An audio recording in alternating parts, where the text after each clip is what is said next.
सूरजमल जी। आइए आइए कुंती जी, आइए।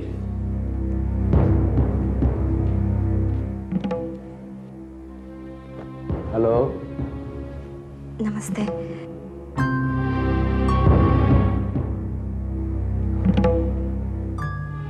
नमस्ते, बैठिए। धन्यवाद। सरला दीदी ने आपसे मिलने के लिए कहा। हाँ, मैंने ही कहलवाया था। देखिए, हम काम की बातें शुरू करें इससे पहले ये कहिए, आप क्या लेगी? जी कुछ नहीं, धन्यवाद। अरे नहीं नहीं, आप हमारी ऑफिस में पहली बार आई है तो कुछ तो लेना पड़ेगा ना। ठंडा या गरम? नहीं, सचमुच कुछ नहीं। सरला जी आपकी बहुत तारीफ कर रही थी, और आप है भी तारीफ के काबिल। मेरे बारे में थोड़ी बहुत जानकारी तो आपको मिल ही गई होगी। जी, आप आश्रम के मुख्य कर्ता धर्ता हैं, इस शहर के बहुत बड़े उद्योगपति। ये जानकारी तो अधूरी है कुंती, इसलिए मैंने सोचा कि तुम मुझे जानो, मैं तुम्हें जानूं। ये बिजनेस, ये कामकाज, ये सब तो दुनिया की बातें हैं। इनके बलबूते पर पूरी जिंदगी तो नहीं बिताई जा सकती। इंसान को जिंदगी में कुछ और भी चाहिए। मैं कुछ समझी नहीं। समझने की कोई जल्दी भी नहीं है। मैंने जब तुम्हें पहली बार देखा तभी मैंने फैसला कर लिया था। किस बात का फैसला? देखो कुंती, पूरी जिंदगी आश्रम में तो नहीं बिताई जा सकती। जब तक तुम वहां रहोगी तब तक तुम्हारी पुरानी जिंदगी के घाव तुम्हें तकलीफ देते रहेंगे। आश्रम में रहना मेरी अपनी मजबूरी है। कुंती, तुम्हारी उम्र की लड़की मजबूर हो ये मैं तो नहीं चाहूंगा, बल्कि मैं तो ये चाहूंगा कि तुम यहां रहो, यहां मेरे पास। मेरा मतलब है मेरी ऑफिस में काम करो। लेकिन क्या? अगर सही फैसला सही वक्त पर लिया जाए तो जिंदगी बहुत आसान हो जाती है। मेरी जिंदगी का मकसद सिर्फ अपनी जिंदगी गुजारना नहीं है। और अचानक आप मुझ पे ये मेहरबानी क्यों कर रहे हैं? मुझ में ये दिलचस्पी क्यों? तुम्हारी उम्र ही कुछ ऐसी है कुंती, और फिर तुम्हारा ये चेहरा। जिस जगह मैं तुम्हें देने की कोशिश कर रहा हूं उस जगह के लिए लोग तरसते हैं। मैं तुम्हें हर कीमत देने के लिए तैयार हूं। आप मुझे गलत समझ रहे हैं सूरजमल जी। मैं मजबूर जरूर हूं, लेकिन बिकाऊ नहीं।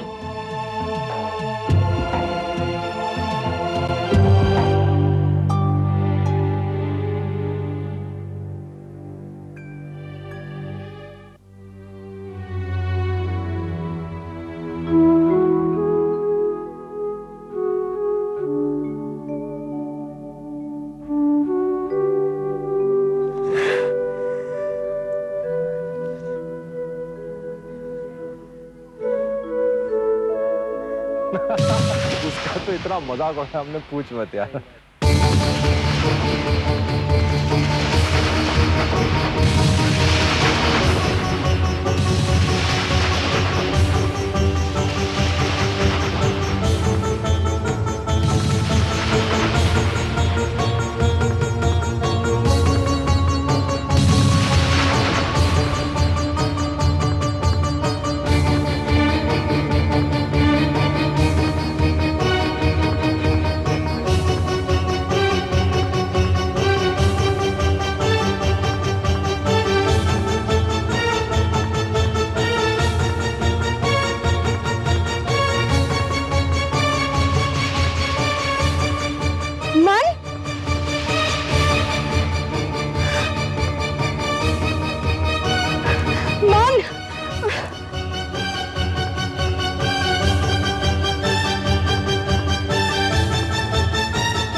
कुछ कहा? आई एम सॉरी, मुझे पहचानने में गलती हो गई।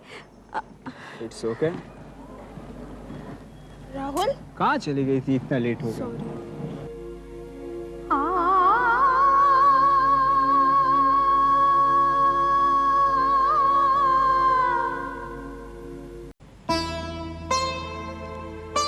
आज बहुत दिनों बाद मन को देखा।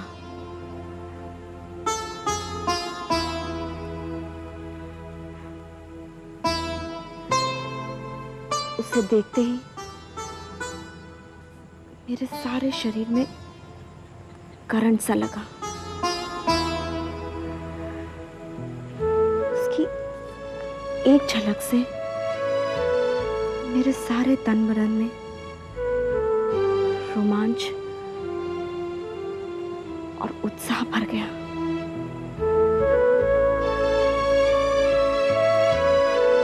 लेकिन कितना दुबला हो गया है ना मन। शायद कोई ख्याल रखने वाला नहीं, इसलिए। लेकिन मन को भी तो मेरा ख्याल नहीं।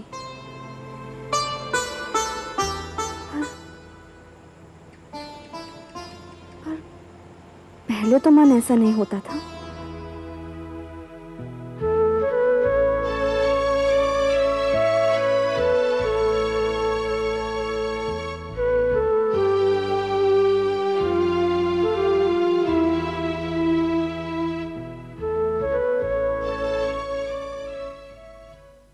डॉक्टर साहब, डॉक्टर साहब। जी, डॉक्टर साहब तैयार हो रहे हैं। उनसे कहिए कि मैं आ गया हूं। जी, आइए।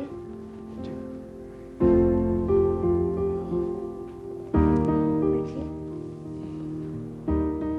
मैं बिल्कुल ठीक समय पे आ गया ना? न 1 मिनट आगे, न 1 मिनट पीछे। जी, आपकी आरती उतारो। क्या हो गया तुझे? मेरे पड़े पड़े करती क्या है तू? तेरे हाथ पैर फूट गए हैं क्या? क्या हुआ बाबूजी? तो तुझे वाकई होश नहीं है कि क्या हुआ है और क्या नहीं हुआ है। मेरे सारे कपड़े गंदे पड़े हुए हैं। करती क्या रही थी तू? बाबूजी, वो मेरी थोड़ी तबीयत ठीक नहीं है। तबीयत ठीक नहीं है तेरी? अपनी माँ की तरह बहाने बनाना सीख गई है तू। बाबूजी, चुप कर। बोझ बनते जा रही है तू मेरे लिए। एक बात तू देख, कान खोल के सुन ले, सारे काम काज तुझे ही करने होंगे। कोई नौकर चाकर नहीं रखा जाएगा इस घर में। जो तू हुक्म चलाए उनके ऊपर। आज शाम तक मेरे कपड़े सब साफ हो जाने चाहिए, बस हो जाने चाहिए। तू यहां खड़ा खड़ा क्या कर रहा है? बैग उठाओ, चल। जी।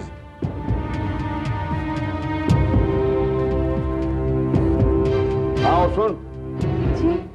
मन दोपहर में आएगा, उसका टिफिन भिजवा देना।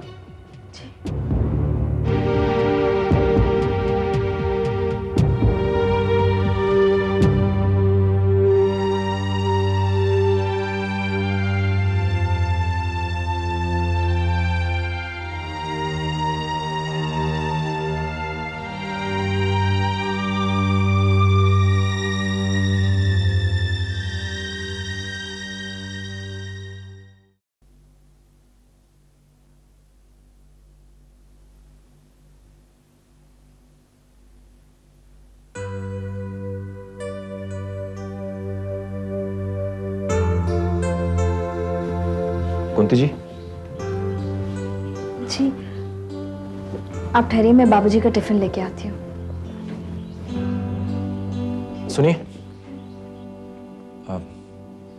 माफ कीजिएगा, मुझे पता नहीं कहना चाहिए या नहीं, आपके पिताजी आपको कुछ जरूरत से ज्यादा नहीं डांटते?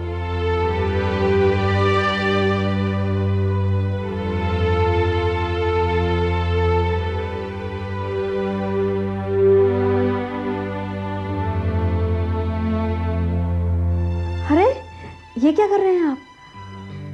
आपके काम को थोड़ा सा आसान कर रहा हूं। नहीं नहीं, रहने दीजिए, मैं खुद कर लूंगी, प्लीज।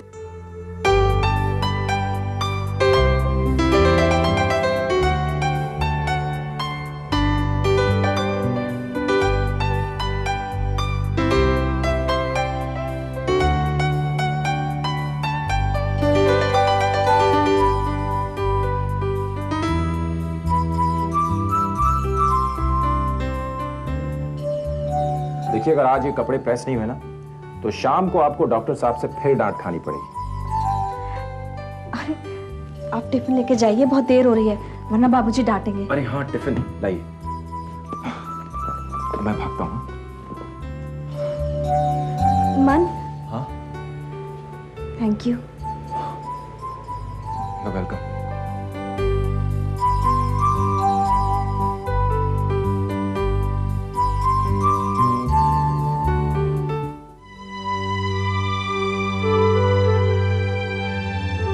मन, तुम तो ऐसे नहीं थे, फिर तुमने ऐसा क्यों किया? तुमने सिर्फ अपने मतलब के लिए मुझसे प्यार किया।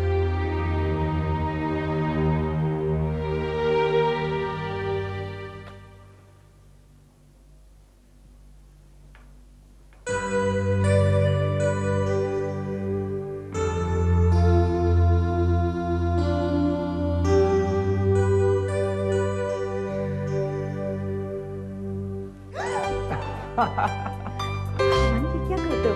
छोड़ो। ये तो अपने मन से पूछो। छोड़ो मुझे प्लीज, तुम बहुत बदमाश होते जा रहे हो। बदमाश मुझे बनाया किसने है? जानती हो, तुम्हें देखते ही एक जुनून सा छा जाता है, एक नशा सा छा जाता है। दिल चाहता है कि बस। बाहर का दरवाजा खुला है, कोई आ गया तो? दरवाजा बंद करके आया हूं, कोई नहीं आएगा।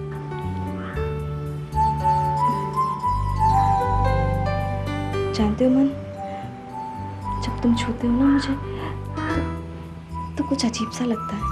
मैं तुम्हें कोई पहली बार तो छू नहीं रहा, फिर तुम इस तरह क्यों शर्मा रही हो? फिर भी क्या? जानती हो, मेरा बस चले तो मैं तो हर पल हर घड़ी तुम्हारे पास रहूं, पूरा का पूरा दिन। सिर्फ दिन? मैं तो जिंदगी भर तुम्हारे साथ रहने के लिए तैयार हूं मन। लेकिन तुम्हारा इस तरह से ये सब, ये मुझे पसंद नहीं।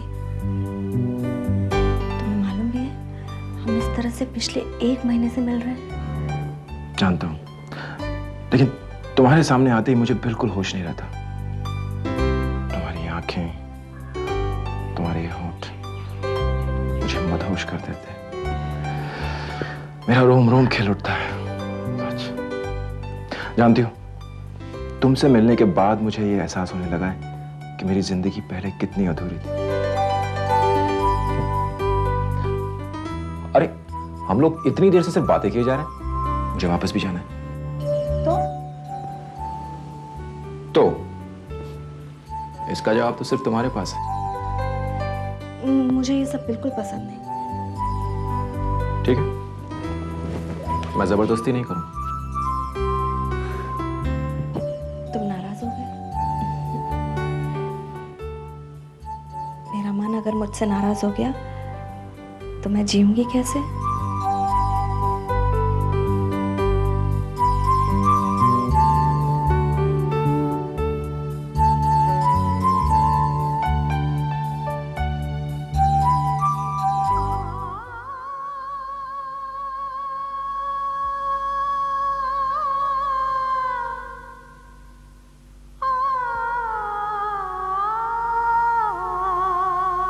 गुड़िया रानी तू है बड़ी सयानी, गुड़िया रानी।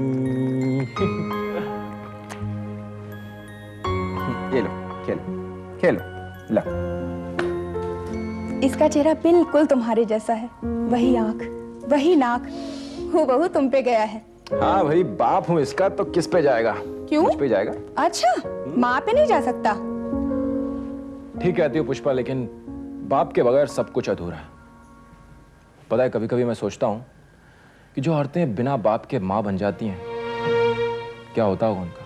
दर दर की ठोकरें खाती हैं, और क्या होगा। ये मांग में पड़ा सिंदूर ना औरत के जीवन की सबसे बड़ी पूंजी होती है, ये हर एक को नसीब नहीं होती। कैसे हैं हमारे छोटे मियाँ? क्या हाल है हमारे छोटू मियाँ के? ठीक है बाबूजी। बड़े मियाँ के हाल खराब है बाबूजी। क्यों? बड़े मियाँ को क्या हुआ? कुछ नहीं बाबूजी, वो आपने वादा किया था, मुझे लगता है वो अब भूल गए। कौन सा वादा? आपने कहा था बाबूजी कि कुछ दिन यहाँ रह लो, उसके बाद में कुछ और इंतजाम कर देंगे। लेकिन तुम्हें यहाँ क्या तकलीफ है? जी नहीं बाबूजी, तकलीफ की बात नहीं है। वो क्या है कि प्राइवेसी नाम की भी कुछ चीज़ होती है। आपको भी दिक्कत, हमें भी दिक्कत, और फिर हमें अपने भविष्य के बारे में भी सोचना होगा। भविष्य? हाँ बाबूजी, कल बच्चे बड़े होंगे, फिर रहेंगे कहाँ? लेकिन मेरे पास अभी इतने पैसे हैं नहीं। बाबूजी वो आपका प्लॉट है ना, बड़े दिन से खाली पड़ा है, बेकार है, उसे बेच दीजिए। हमें एक फ्लैट दे दीजिए बाबूजी प्लीज। हाँ बाबूजी। ठीक है, सोचूंगा।